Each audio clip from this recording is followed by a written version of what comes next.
and analytics efforts for PopSugar. So no further ado. Thank you. Thank you, Michael. Hello, everyone. It's great to see so many familiar faces and so many new faces as well. As Michael said, we're here to talk about the brand renaissance that we are seeing and feeling and experiencing. And honestly, we could not have been put on a better day in a better track than to follow this morning's conversation from Walter Isaacson about the iconoclasts and the renaissances that we've gone through from time to time to time. I think what we're going to focus on here is what that means from a marketing and brand measurement perspective.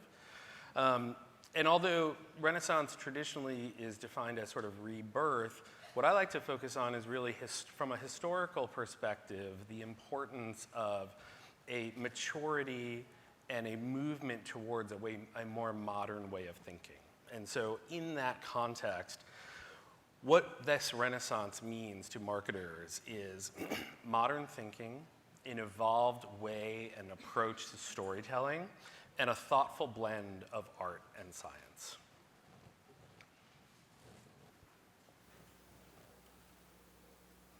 So I'm Rob McLoughlin, as Michael mentioned. I'm a 20-year digital marketing vet. I'm the former research VP of PopSugar. I'm transitioning right now. And I'm Chris Kelly, founder and CEO of Survata.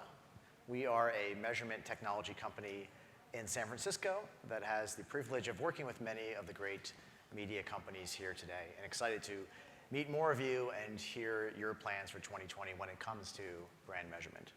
So let's dive in. We have a couple goals for this chat, which is, as Rob mentioned, to persuade you that we believe this brand renaissance is happening. And then, of course, more importantly, tell you how we think you can react to it and leave you with some specific tips around how to, as a measurement and analytics professional, how to react to this coming brand renaissance. So I'll talk about these three factors that we think are evidence for and drivers of the brand renaissance. So the first one is that, very straightforward, we know CMOs are telling us that this is happening. We see plenty of CMOs in the press or in off-the-record conversations talking about this pendulum swing. A lot of them use that same analogy of a pendulum swinging from an allocation that's performance-heavy towards an allocation that's brand-heavy. Now, many of you in the room have read your Binet and Fields research. You're aware of the 60-40 rule. But this often isn't lived by CMOs. We see a lot of times where it's a 90% allocation towards performance and a 10% towards brand building. And from that Renaissance analogy, we think this re-enlightenment of marketers realizing of all their ways to spend money, the best long-term approach is to build in your brand, invest in the top of funnel. This kind of rebirth in that understanding, which is certainly not new thinking, but we think it's coming back. And it's interesting, these press clippings we found are all in the last month and a half, 2 months alone.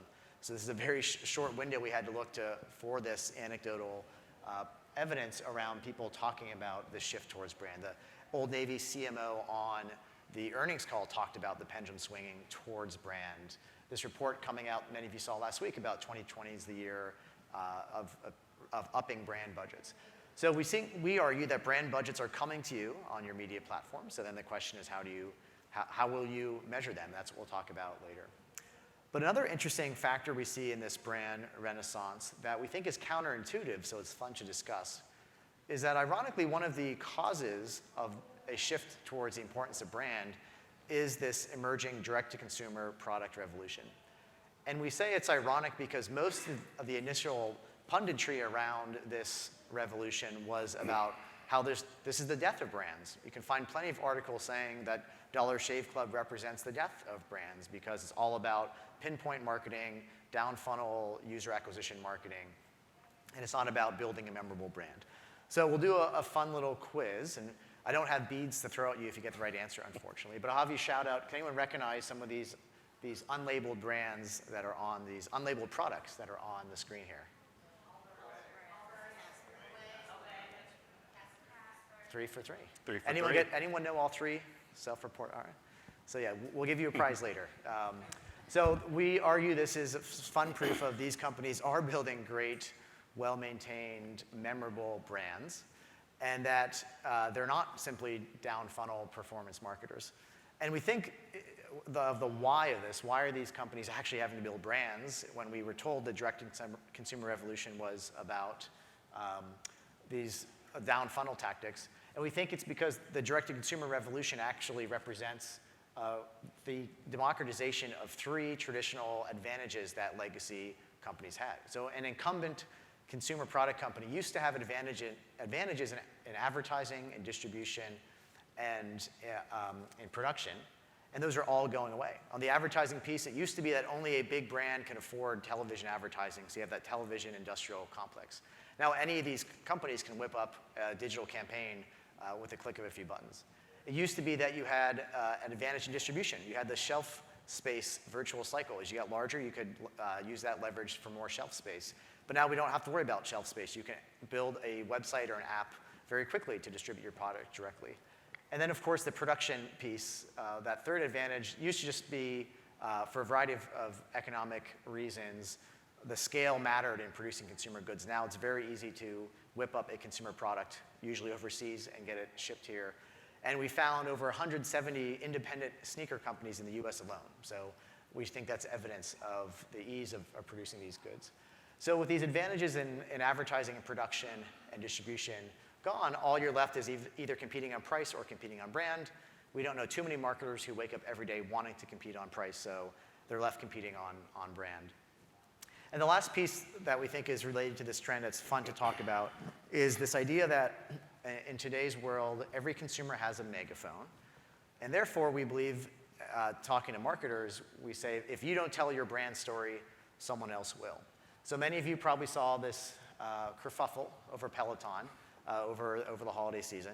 And you saw this explosion of tweets and this barrage of snarky commentary, which led to this massive increase in search volume and other ways you can measure what people are talking about online. It's even sustained. It didn't just die overnight. And then, of course, when that happens, it becomes part of the mainstream narrative. So then you imagine being that brand manager where there's this story about your brand that is not something that is the story you want to tell. Now, if you think of what weapons you have to fight back, if you were a brand manager facing something like this, you're not probably going to think, I need to do more couponing tomorrow. You're probably thinking, I need to tell a better brand story tomorrow. And that's where they'll work with media partners like you guys to tell the brand story. So those are some of our comments on the forces behind this brand renaissance, that CMOs swinging the pendulum from performance budgets to brand budgets, the D2C revolution counterintuitively actually making brand matter more, and that consumers now are telling brand stories with their megaphones. So brand marketers have to fight back and tell their own brand stories.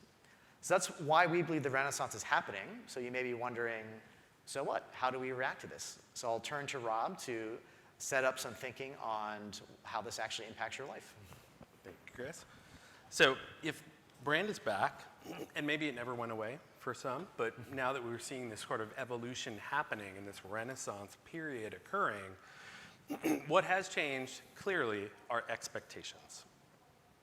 When we think about marketers that are evolving, succeeding, and thriving in this space, as Chris mentioned, they are taking the best of both worlds and really blending them together into something that is more informed, more backed by data, insights, and analytics, more thoughtful about their consumers, and really ultimately trying to tell a better story using all of the platforms, content formats, and methods and approaches that they have at their disposal. And they've really never had a larger toolkit than ever. So those that are succeeding are really leaning into these driving forces. They understand the dynamics that are happening. They're understanding the change that is occurring, and they're trying to the best of their abilities to adjust not only their expectations, but also their actions, and really taking a leadership position in helping to drive this brand renaissance forward. So, if you will permit me, I'm going to let you jump into my Wayback Machine, my time machine. I'm going to take you way back to the early to mid 1990s. Some of you may not have even been born then. I like that. Some of you were just starting your career, like me. You are now a grizzled veteran, like me. It's okay. What are the three kind of common themes that we saw back in the mid-90s? Number one, big phones. Number two, big hair. Number three, big annoying things that get in your way when you want to consume content. At the same time, in parallel, what was also emerging is this new digital brand measurement.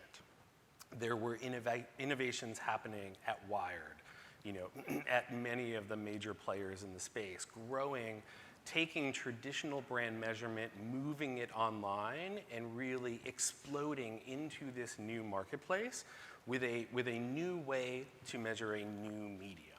And it really was a remarkable time. However, it's not 1996 anymore. Times have changed, and everything that you guys use or read or connect with has evolved. And just to show kind of three examples, we have the innovation that we've seen from a content perspective. So thinking about it from our perspective, it's easier than ever, including the device that's right there in your pocket or on your table, to get access to the content that you want when you want it. There's not as many barriers as there used to be, publisher inflicted or advertiser inflicted or both. The second is, your phone. Thankfully, it is slimmer, it's smarter, it's faster. It has evolved with the times, as every consumer would expect, obviously. And even when you look at the celebrities that you are fans of, the people that in the entertainment community, for example, that you respect, they have grown into, if you'll pardon the pun, Renaissance men and women. They are kind of expanding their own personal brands from being the Fresh Prince of Bel-Air to now being a media mogul in his own right. Will Smith is a perfect example of this kind of evolution and this renaissance and kind of embracing this. And as these three things have evolved, so need brand measurement companies to evolve as well, to keep pace with the time, to understand those dynamics that Chris was mentioning, and to be able to address them appropriately. So speaking from a publisher perspective, when I am looking at new vendors, new partners, new potential partners in this measurement space, our relationship, quite simply, is to be the conduit. We're creating the content for the advertisers, our clients. We're working with vendors and partners who are going to help support us in executing that operation. But in order to make sure that we are working with the best partners, the right partners, and the most appropriate partners for the solution, we really need to go through a process of kind of evaluating how these partners fit into our approach, more importantly, fit into our clients' brand goals, and will help us in a way that will both elevate the consumer experience, our experience as a publisher, and obviously drive results for our clients. So one of the things that I've done that I'll share with you today is really a simple, down and dirty acronym that allows us to kind of really judge whether a vendor has the capability to turn into a true partner when it comes to brand measurement. And what we use is basically dirty, D-I-R-T-Y. So D stands for disparate. And I think all of you, if you have looked into your inbox today, if you've opened up any type of report, you are swimming in a sea of metrics and KPIs and dashboards and this login for that and that login for that and all of these different reports. And I think that is one of the huge pain points that we as publishers are struggling with, because we're working with multiple different vendors sometimes. We have a number of different clients, and we're working with all of them to try to simultaneously translate all of this data, all of these KPIs that are existing in disparate reports, and kind of bring them into one holistic solution and make it easy for us to kind of tell stories about the success, or sometimes the failure, of the campaigns that we're running on their behalf. The second is data that is either inconclusive or slow. I mean, obviously, we all live in a hyper-speed age today when it comes to the work and the work that we're trying to accomplish, as well as our client expectations.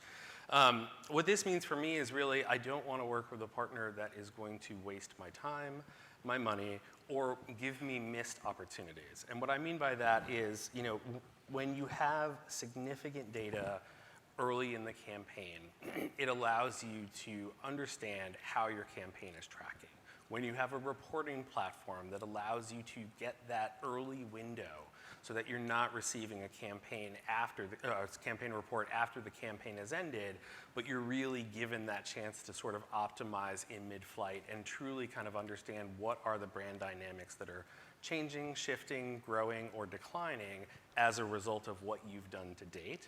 And then really missing the upsell opportunity. So when we are working on more of an RFP basis, we are often working with new clients who are going to give us that one shot to get things right. Even if the campaign doesn't knock it out of the park on the first try, our ability to have data earlier in the conversation allows us to have those conversations with the client. And they respect that because we're looking at them and working with them from a true business partner perspective rather than just after the fact sending them a report and we lose our opportunity to upsell. Number 3, and I think we can all in this room in particular agree with this, you cannot have results that are illogical. My team, and I'm sure every other team out there, is not busy, we're time constrained.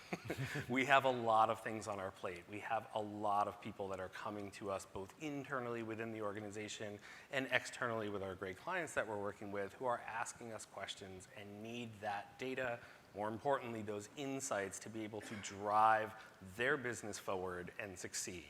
And even for a seasoned researcher, I think we all understand, as I mentioned earlier, there is a lot of complexity kind of built into this marketplace. But complexity, if you are left kind of holding the bag, is the death knell of any campaign or any relationship. So when the results are illogical and I've had to spend, nights past midnight kind of reworking a partner or a vendor's deck to make it more of a storytell, to understand kind of what the client was set out to trying to accomplish and then communicating those results, that can make a big difference. And it can really add a ton of burden to what is already, as we all have here, a very stressful job. And then 4th, trust in your data sources. Let me say this so clearly. We're past the age of the black box, right? If you can't communicate to me exactly how your approach works, first and foremost, is better and is going to help solve my problems, then I'm not necessarily going to trust you. I may work with you in a limited basis to try to understand those things myself, especially if my client is sort of recommending that, but you're not necessarily going to be my first call. Publishers need to trust the partners that they're working with from a research perspective because every time we put your data out there in the marketplace in front of our client, a little bit of our credibility either grows or dies. And that's a big responsibility, especially when you're trying to kind of expand your own marketplace, work with a new stable of clients, and really kind of grow your own business. It works best when the ecosystem is helping to support everyone. So those are the pain points. That's what keeps me up at night.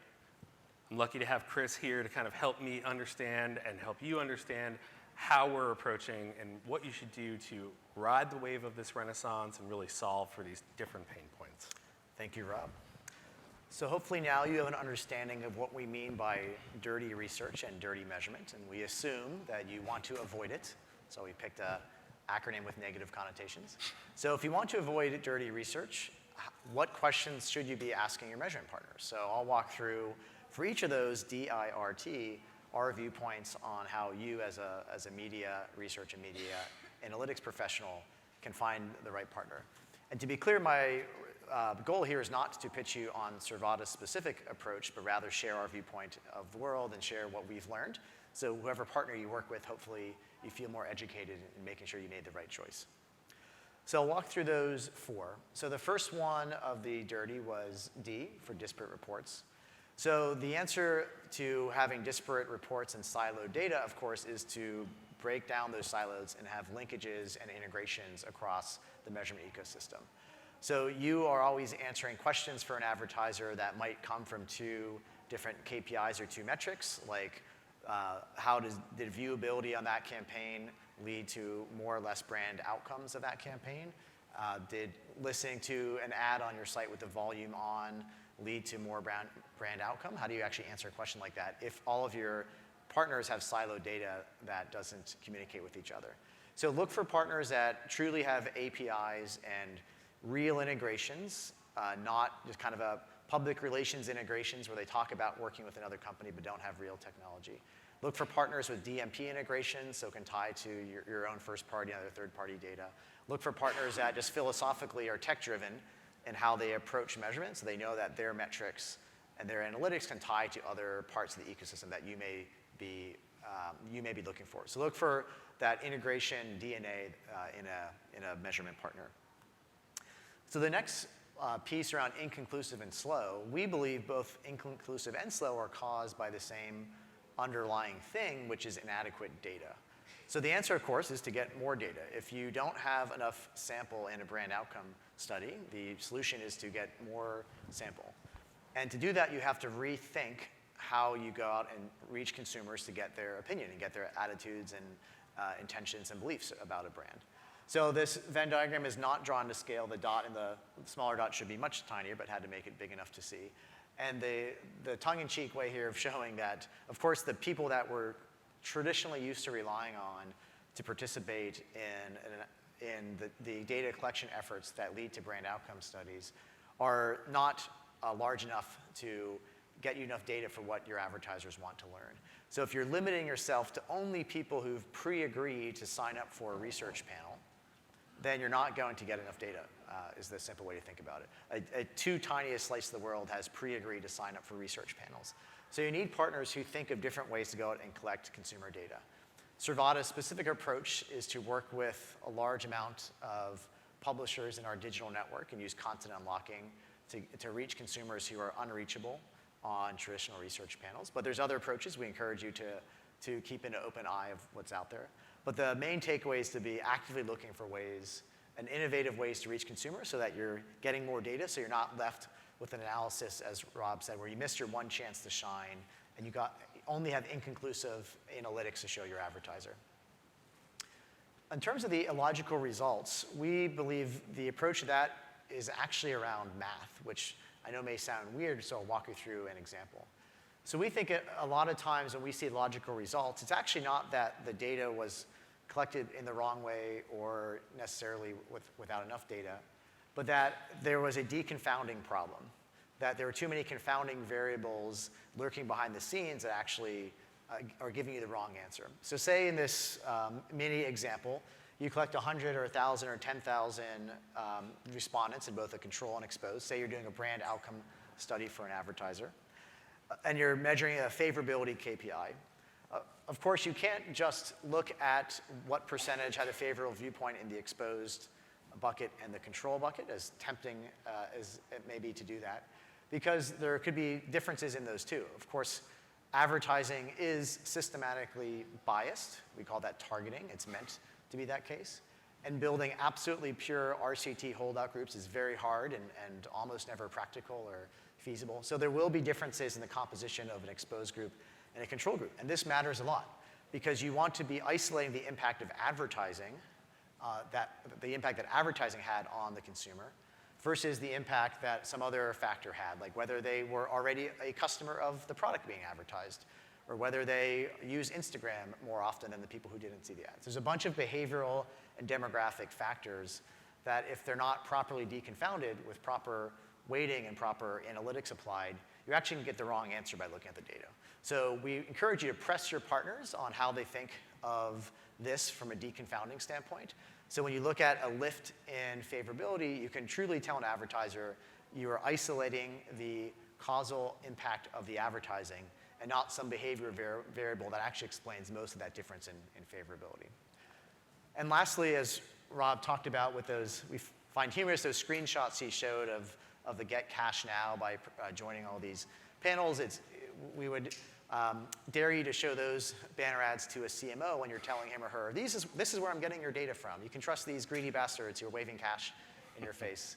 And these people are representative of your brand. So we believe it's time as an ecosystem to look for new ways to get data sources from in terms of what consumers believe and intend to do around brands. And there's a few reasons for this. So the biggest one is that you, as Rob mentioned, have to stand on the quality of this data.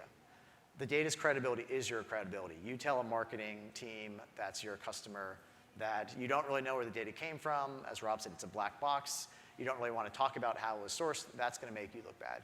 So encourage you to look deeply into how this data is being acquired and where it's coming from and how you can be sure that research on research has been done to be sure that it's accurate. Again, Survata's specific approach of using content unlocking, we know gets us a different type of consumer than only someone who sits around on research panels and have plenty of research of why you can prove it's more accurate. But again, there's other approaches. We encourage you to look into them and keep an open mind to different ways of getting consumer feedback. So we have about a minute left if anyone has questions. We enjoyed sharing our thoughts with you guys on why we think this brand renaissance is coming.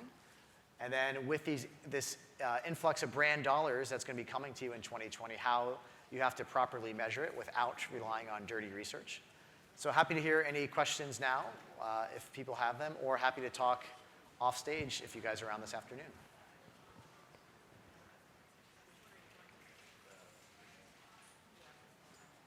No questions. We explained everything All right. perfectly there. See you at cocktail Okay, hour. thank you, everyone. Thank you.